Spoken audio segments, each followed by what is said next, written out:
My parents left me a dilapidated old house in a remote corner of Wyoming, while my younger brother, David Harris, inherited their well-kept home in Topeka, Kansas. My wife, Karen, called me a weakling, lacking the guts to stand up to David, and she kicked me out of the house, saying I could only return when I'd fought for what was fair. I drove to Wyoming, my heart full of hurt and curiosity, never expecting that this house would change my entire life. Hello. My name is Michael Harris, 45 years old. I work as a banker at a small branch in Topeka, Kansas. My life, if I had to describe it, is like a quiet river. Calm, predictable, but never truly vibrant.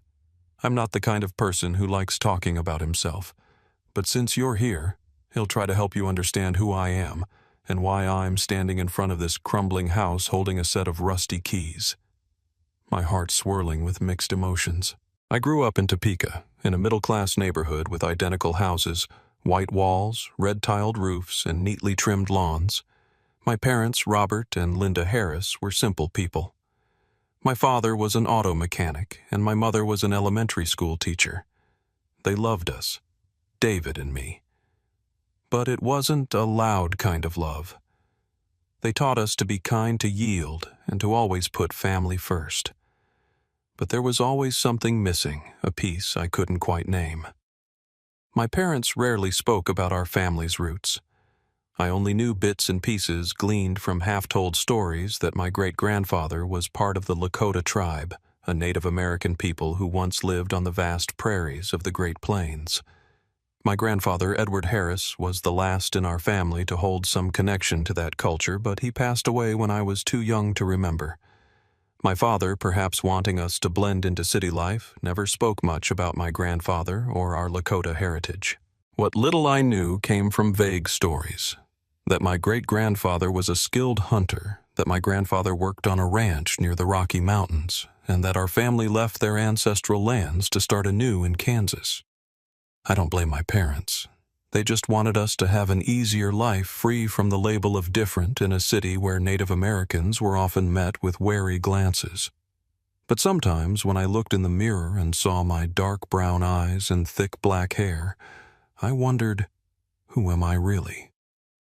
Deep down, a part of me yearned to connect with those roots. But I didn't know where to start. David. My younger brother was different. 4 years my junior, he was always the center of attention. Tall, handsome, with a smile that easily won people over. David was ambitious, sharp, and unafraid to do whatever it took to get what he wanted. When we were kids, he always got the bigger slice of cake, the nicer toy, and our parents' attention. I wasn't jealous, or at least I told myself I wasn't. I was the older brother, and older brothers are supposed to give way. But sometimes I wondered if I was too weak, as Karen often said. Karen, just mentioning her name makes my heart tighten. We met 15 years ago at a mutual friend's party. She was the daughter of a well-off family from Wichita, Kansas. A smart, decisive woman with sharp green eyes and perfectly styled blonde hair. Karen was drawn to my gentleness, or so she said. You're different from other men, she told me. You're honest, dependable. I fell for her at first sight, loving how she made everything around her come alive.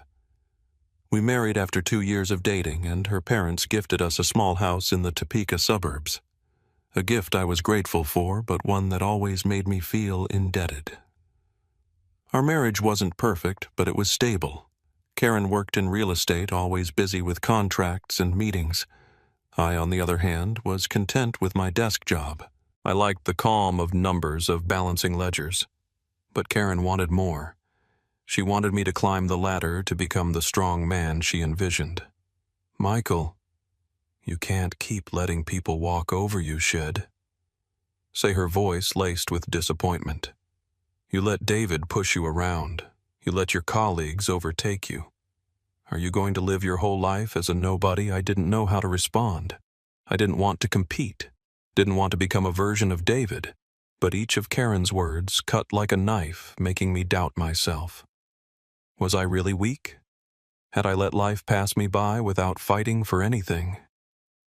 Everything changed one March afternoon when I got a call from the hospital. My parents had died in a car accident on the highway. A truck had lost control and crashed into their car. I don't remember how I drove to the hospital.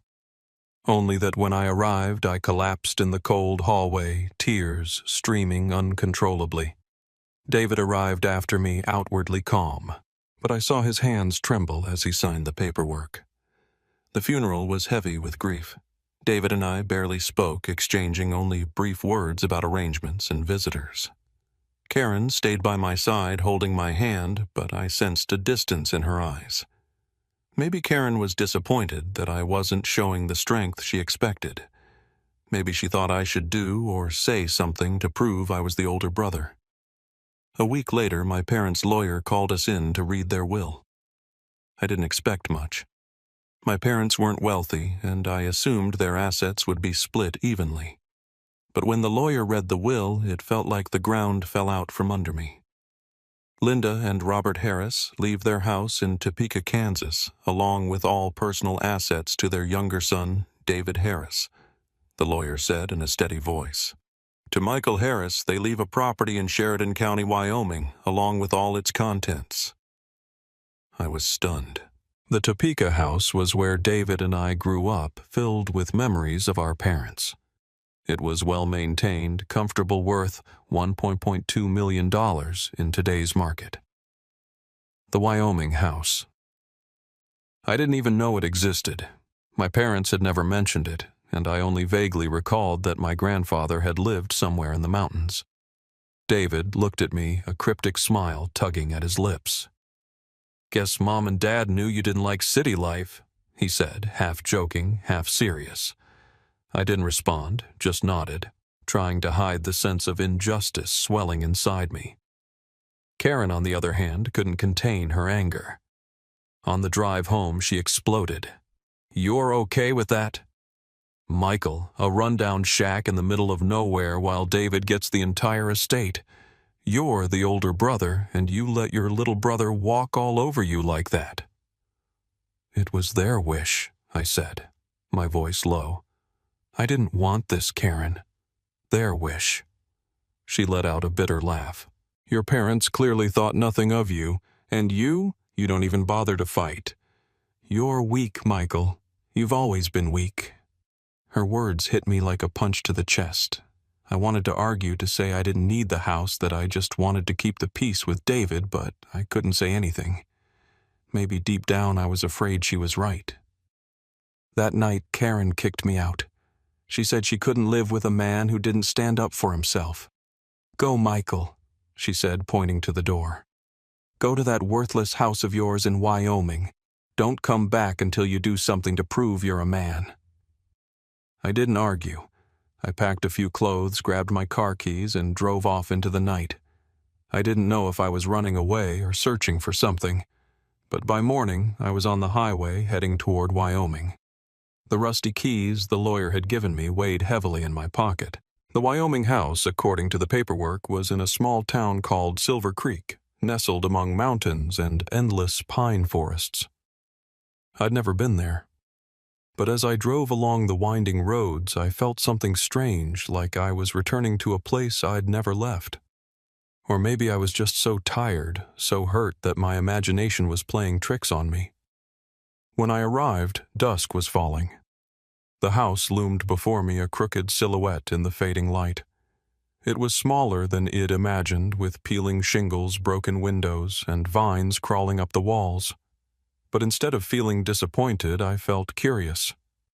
There was something about this house, a secret, waiting to be uncovered.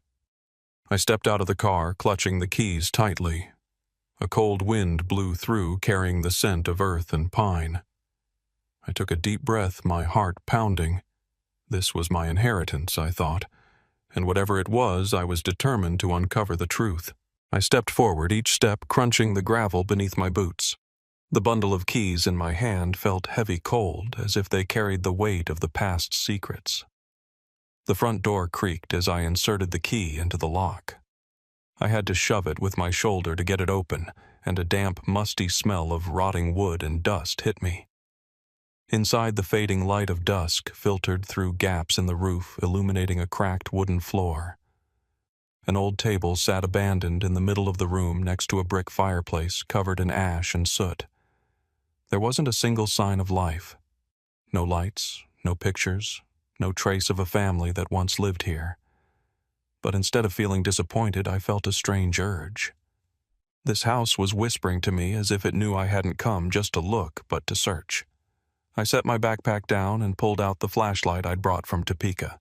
Its pale yellow beam swept across the room, revealing hidden corners. The house wasn't large, just a living room, a small kitchen, and a hallway leading to a few other rooms. I walked through each one, my footsteps echoing like heartbeats in the stillness. The main bedroom was empty, save for a rusty bed frame and a dusty old blanket. Another room seemed to be a storage space with a few rotting wooden crates scattered about. But when I pushed open the last door in the hallway, my heart began to pound. This door was different. It was made of solid oak adorned with intricate carvings, images of eagles and suns flowing in lines like a river. I'd never seen anything like it in Kansas. My hands trembled as I tried the keys in the lock, but none of them fit. I tried every key in the bundle, but the door wouldn't budge. A mix of frustration and curiosity drove me to keep going. I swept the flashlight around the door and noticed a small gap at the bottom corner. A secret entrance, perhaps. I knelt down, touched the gap, and felt a loose wooden panel.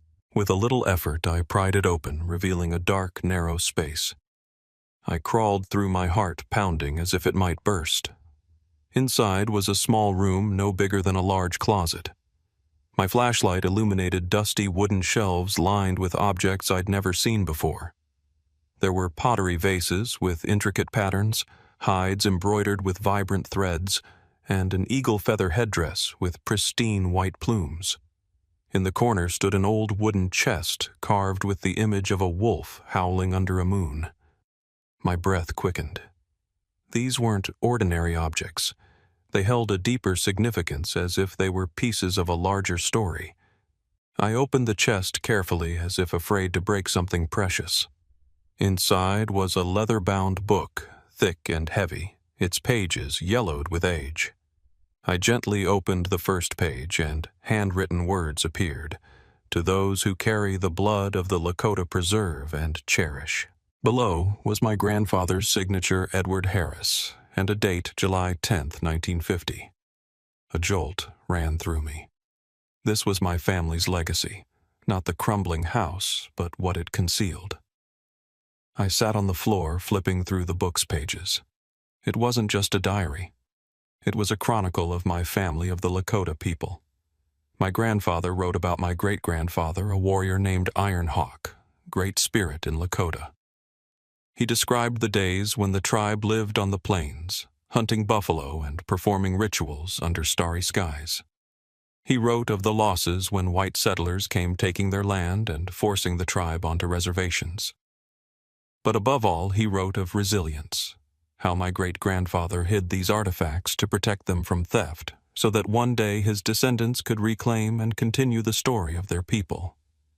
I didn't realize tears were streaming down my face until they dripped onto the pages. I had never felt so close to my grandfather, my great-grandfather, or my tribe as I did in that moment. All those years growing up in Topeka, I had lived as a stranger to my own roots.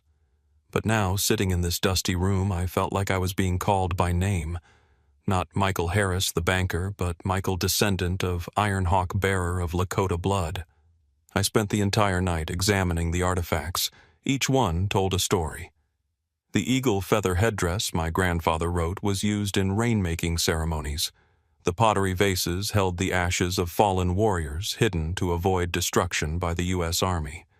A small drum covered in deer hide still produced a resonant sound when I tapped it lightly. I didn't know their monetary value, but I knew they were priceless. They were history, the soul of a people I had never truly understood. The next morning, I called an old friend, Mark, an archaeologist at the University of Wyoming. I briefly told him about my findings, and he agreed to come take a look. When Mark stepped into the room, his eyes lit up like a child discovering treasure. "Michael, do you realize what you're sitting on?" he said, his voice trembling. "These artifacts, they could be worth millions of dollars. not just materially but for their historical significance. This is the legacy of the Lakota, the kind of thing museums around the world would pay a fortune to own. I was stunned. Millions of dollars. That kind of money could buy back the Topeka house, pay off Karen's debts, and let me live comfortably. But even as the thought crossed my mind, I felt a deep resistance. These artifacts weren't for sale. They didn't belong in a museum or a collector's hands. They belonged to me. No, to my family, to the Lakota people. Mark left after promising to contact a native culture expert for further appraisal. I stayed in the house, continuing to read my grandfather's book. With each page, I learned more about the struggles my family had faced. My grandfather wrote about how my father Robert chose to leave Wyoming for Kansas, hoping his children would have an easier life. But he also wrote of his pain as he watched my father drift away from Lakota culture.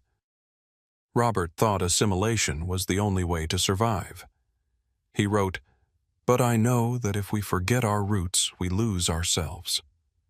Those words cut like a knife. I thought of my parents, how they avoided talking about my grandfather or the tribe. Perhaps they feared that mentioning the past would lead to discrimination for me and David. But now I realized they were wrong. The past wasn't a burden. It was strength identity. In the days that followed, I began fixing up the house. I swept the floors, patched holes in the roof, and cleaned the artifacts with the care one would give to precious gems. Each day, I felt closer to my grandfather, my great-grandfather, and the ancestors I'd never met, but who now felt alive within me. I started having strange dreams of endless prairies, the sound of drums, a man with long braided hair standing on a hill gazing at the horizon. One afternoon, as I was cleaning a pottery vase, there was a knock at the door. I startled, as Silver Creek was a remote place, and I hadn't seen anyone besides Mark since arriving. I opened the door to find an older man. His skin tanned, his silver hair tied in a braid.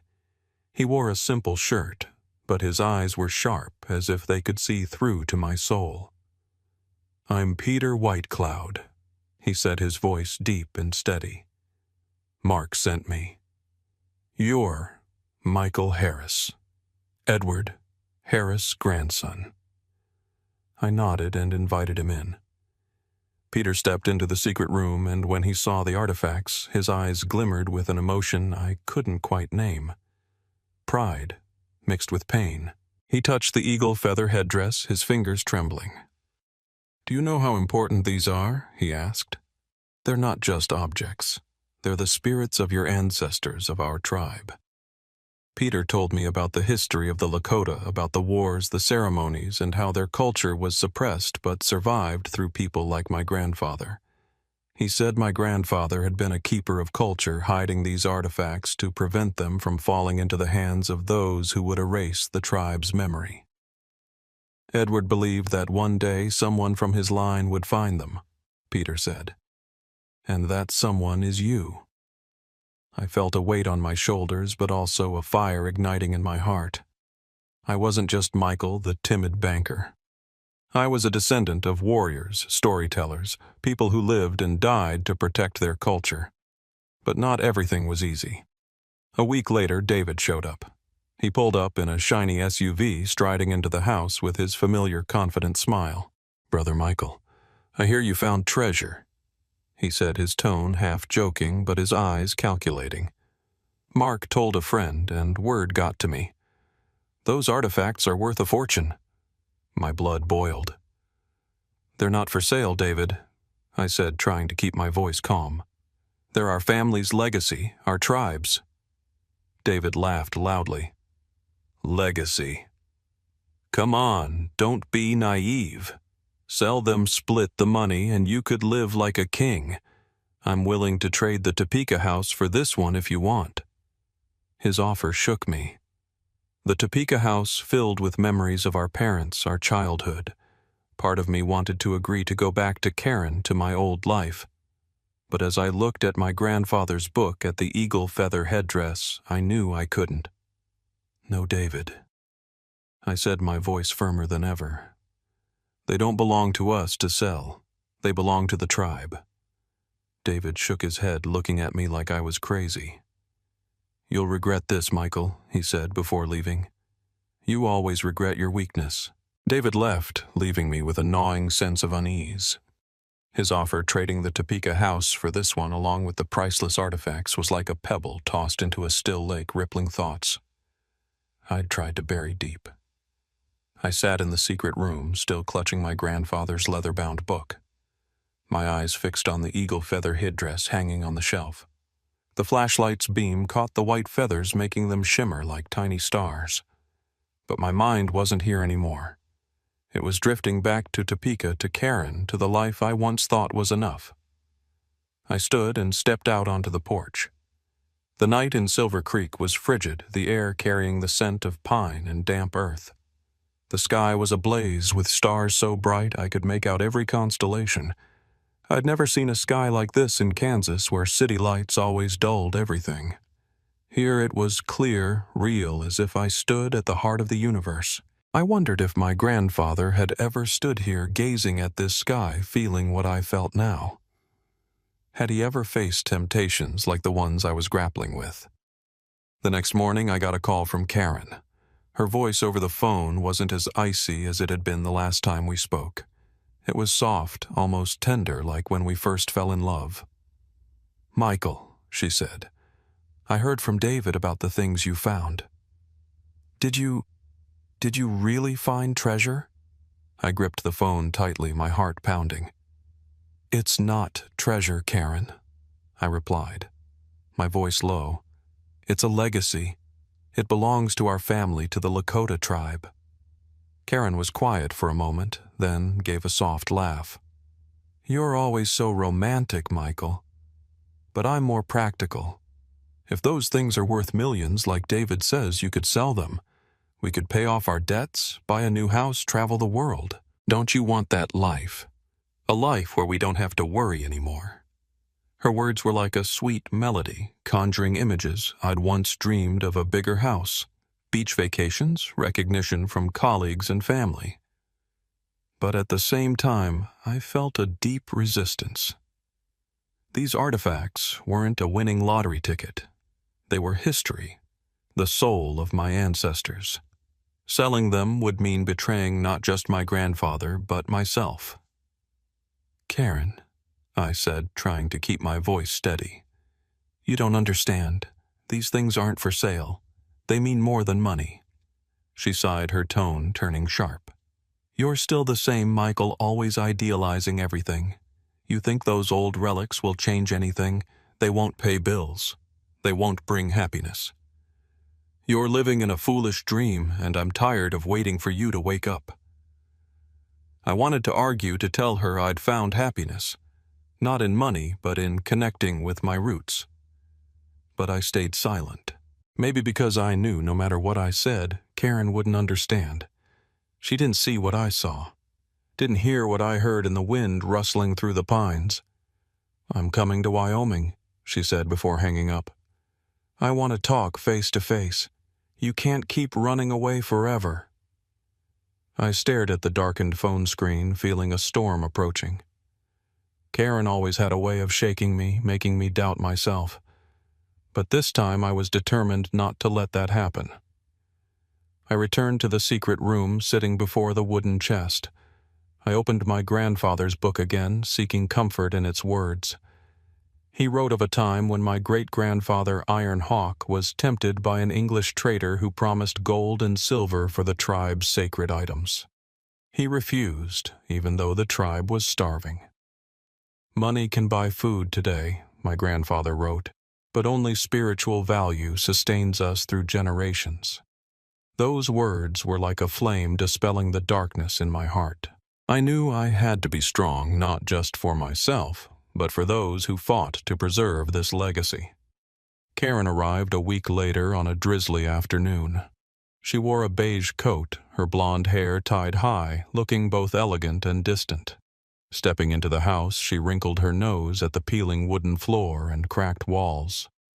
"You're really living like this, Michael?" she asked, her voice full of skepticism.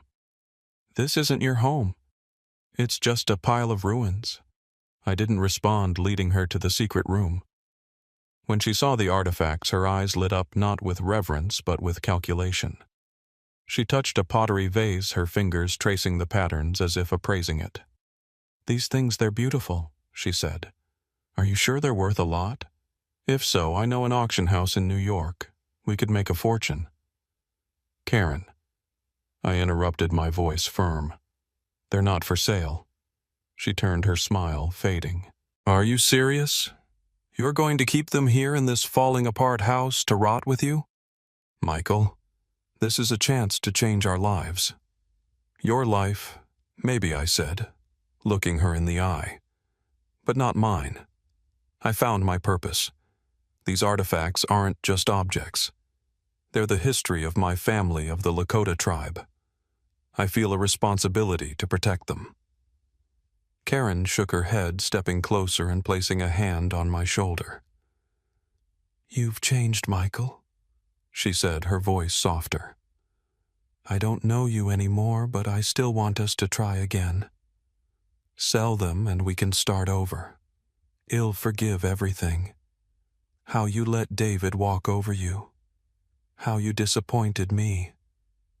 We could be happy." Her words were like a knife, but this time they didn't sway me. I gently removed her hand, feeling a newfound strength within. "Karen, I don't need your forgiveness," I said. "I haven't done anything wrong. I'm just doing what's right. If you can't accept that, then maybe we don't belong together." She stared at me, her eyes glistening with tears, but I saw it wasn't love in them. It was defeat. "You'll regret this, Michael," she said, her voice trembling. "You'll be alone, and you'll regret it." She turned and walked out, leaving me standing in the room with the artifacts like silent companions. I didn't regret it. For the first time in my life, I felt I'd stood firm against temptation, against pressure. I was no longer the weak Michael, always yielding to keep the peace. I was Michael, descendant of Ironhawk, who chose to protect his legacy. But the temptations didn't stop. A few days later, a stranger appeared at my door. He introduced himself as a representative of a private museum in Denver. Having heard about the artifacts through an anonymous source, likely David, he offered to buy the entire collection for $4 million, promising to include my name on a list of honored donors. "Mr. Harris, this is a chance for these items to be known to the world," he said, his voice smooth as velvet. "Well, display them with the respect they deserve." I looked at him, anger rising within me. "Deserve?" I asked, my voice cold. "You think putting them behind glass in a museum is deserving? They belong to the Lakota tribe, to the people who lived and died to protect them. You can't buy their spirit." The man gave a faint smile and shrugged. "I'm just making an offer, Mr. Harris. If you change your mind, here's my card." He left, leaving me with a lingering unease. I knew there would be others, more offers, and I'd have to be stronger than ever. After the meeting with the man from Denver, I knew I couldn't keep the artifacts locked away in this room forever. They needed to be protected, but not by hiding them, by letting them live through education, stories, and community. The idea of a cultural center began to take shape in my mind. Not a cold museum, but a vibrant place where the Lakota and others could learn, connect, and take pride in their heritage. I started by reaching out to Peter Whitecloud. He came to the house one early morning, bringing a thermos of herbal tea and a warm smile. I shared my idea, and he nodded, his eyes gleaming. "You're on the right path, Michael," he said. "Edward would be proud of you, but this isn't something you can do alone. You need the community." Peter introduced me to others in the Lakota community in Sheridan County. I met Angela Swift, a traditional weaver, and John Redfeather, an elder who knew hundreds of ceremonial songs. They welcomed me not as an outsider, but as family returning from a long journey. I felt a connection I'd never experienced, not with Karen, not with David, but with people who shared my blood, my history. Angela and John helped me plan the cultural center. We decided to restore the house, turning it into a space to display the artifacts, hold classes on the Lakota language, weaving, and traditional ceremonies. I used my savings to buy materials, and the community pitched in to help with repairs. In those days, the house came back to life. We replaced the roof, repainted the walls, and built an outdoor area for ceremonies. But not everyone supported the idea. One evening, while working with Angela, I learned that David had contacted a real estate company trying to sell the house without my consent. I was furious, but Peter urged me to stay calm. "Your brother is blinded by greed," he said, "but you don't have to be like him. Focus on your mission." I hired a lawyer to stop David, and eventually I secured full legal ownership of the house. It was a small victory, but it made me feel stronger than ever. I was no longer afraid to confront David Karen or anyone else who tried to take my legacy. One summer morning, the Cultural Center officially opened. We held a traditional ceremony with the sound of drums echoing and smoke from sacred tobacco rising to the sky. Peter led the ritual, and I stood beside him wearing a shirt embroidered by Angela, my heart swelling with pride. Dozens of people from the Lakota community and other tribes attended, along with curious locals interested in Native culture. I stood before the crowd holding a microphone and for the first time shared my story. I spoke of my journey from Topeka to Silver Creek, of finding the artifacts, and how they helped me understand who I am. "I used to think I was weak," I said, my voice trembling. "But now I know strength doesn't come from money or power. It comes from knowing where you belong and fighting to protect it." The crowd applauded, and I saw tears in Angela's eyes. After the ceremony, a young girl approached me holding a beaded necklace. "Thank you, Mr. Michael," she said. "I never thought I could be proud of being Lakota, but today I am." Her words were a gift affirming that I'd done the right thing. The Cultural Center wasn't just a place to preserve artifacts. It was a place to nurture pride, hope, and connection. I stood there amid the laughter and chatter, the scent of ceremonial smoke lingering in the air, and felt a peace I'd never known. But deep down, I knew my journey wasn't over. This house, these artifacts, had helped me find my roots, but more importantly, they helped me find myself. I, Michael Harris, once called weak, once living a life of yielding, was now at a new crossroads. Not because I'd become someone else, but because I'd embraced who I truly am. A man of Lakota blood with a responsibility to protect my ancestors' legacy and a heart yearning for meaning. In the weeks following the center's opening, I was busier than ever. Each morning I woke early, brewed a strong cup of coffee, and got to work. Some days I worked with Angela Swift arranging artifacts for display, carefully noting their stories as told by Peter Whitecloud. Other days I sat with John Redfeather, listening as he taught me ceremonial songs, his voice rising and falling like a bridge to our ancestors' plains. I was still clumsy, butchering Lakota pronunciations and making everyone laugh. But I wasn't embarrassed. Each small step, each new word brought me closer to my roots. But I didn't always feel strong. Some nights, when the center was closed, I sat alone in the secret room staring at my grandfather's leather-bound book, wondering if I was truly capable of carrying this forward. The pressure didn't just come from outside, from David Karen or the offers to buy the artifacts, but from within. I feared failure. I feared I'd harm this legacy, that I wasn't worthy of my grandfather's or the Lakota community's trust. One evening, as I was cleaning the eagle feather headdress, Peter walked in. He said nothing, just sat on the old wooden chair holding a stick of sacred tobacco. He lit it, the smoke curling through the air, and finally looked at me. "You're worried, aren't you?" he asked, his voice low, like the wind through the forest. I sighed, setting the headdress down. "I don't know if I'm doing this right, sir," I said. "I want to protect these things to make this center meaningful. But I'm scared. Scared not capable. You didn't grow up Lakota. You're just a banker from Topeka who found his roots a few months ago. Peter smiled the smile of someone who'd seen too much to be shaken. "You think Ironhawk, your great-grandfather, was never afraid?" he asked.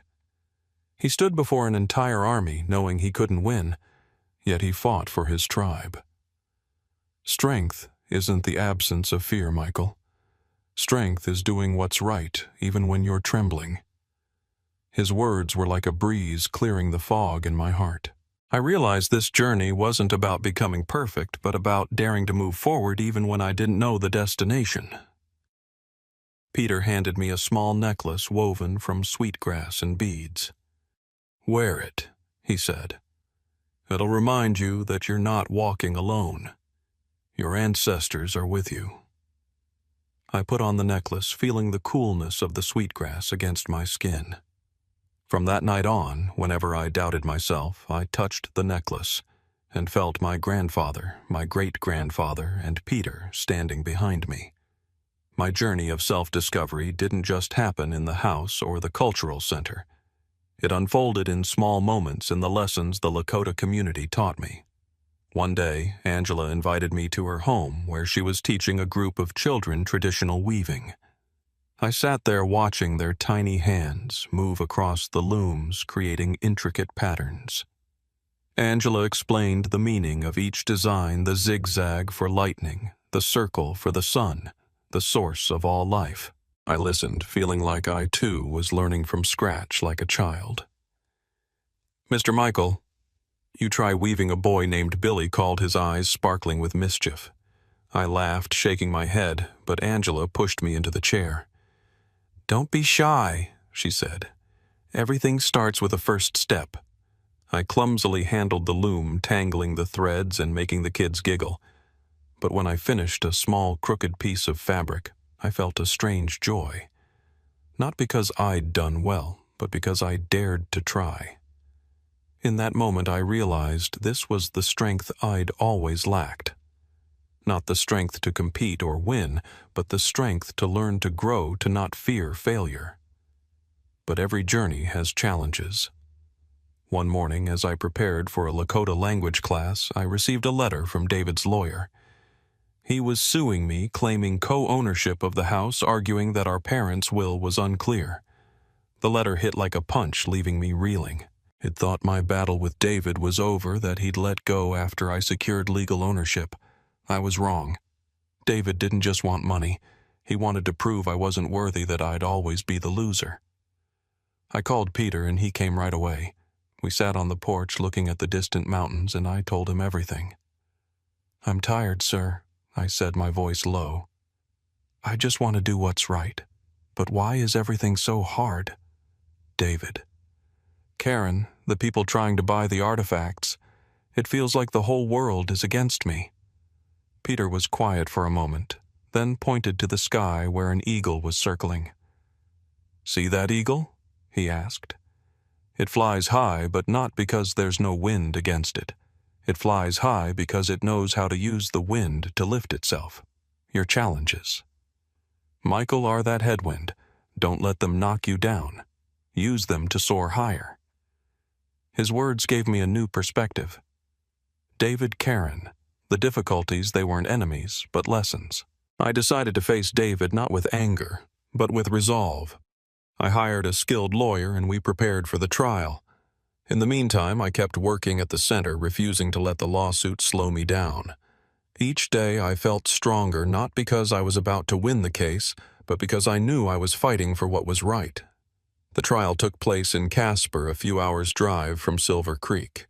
I walked into the courtroom facing David for the first time since his visit to the house. He was still handsome, confident, but I saw an emptiness in his eyes. The emptiness of someone chasing only money. When called to testify, I told my story without holding back.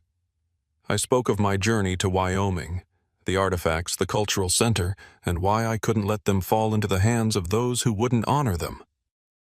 "I'm not doing this for myself," I said, looking at the judge. "I'm doing this for my family, for the Lakota tribe, for those who fought to keep this legacy alive."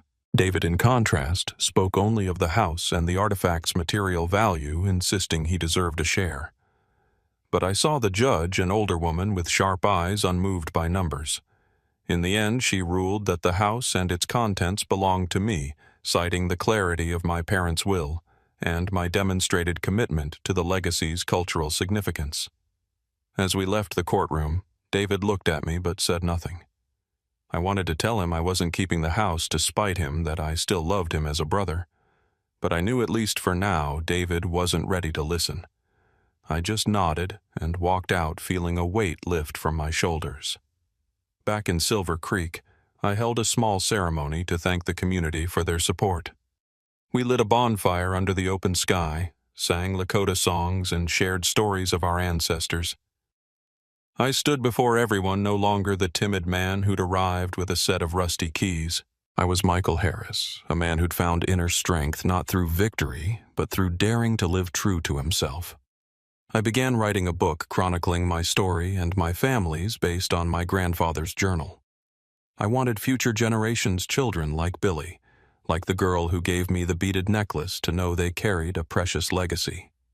I also dove deeper into Lakota culture, participating in ceremonies, and even trying traditional hunting, though I was still a novice who made John Redfeather laugh until he cried. My happiness now lay not in what I owned, but in what I could give.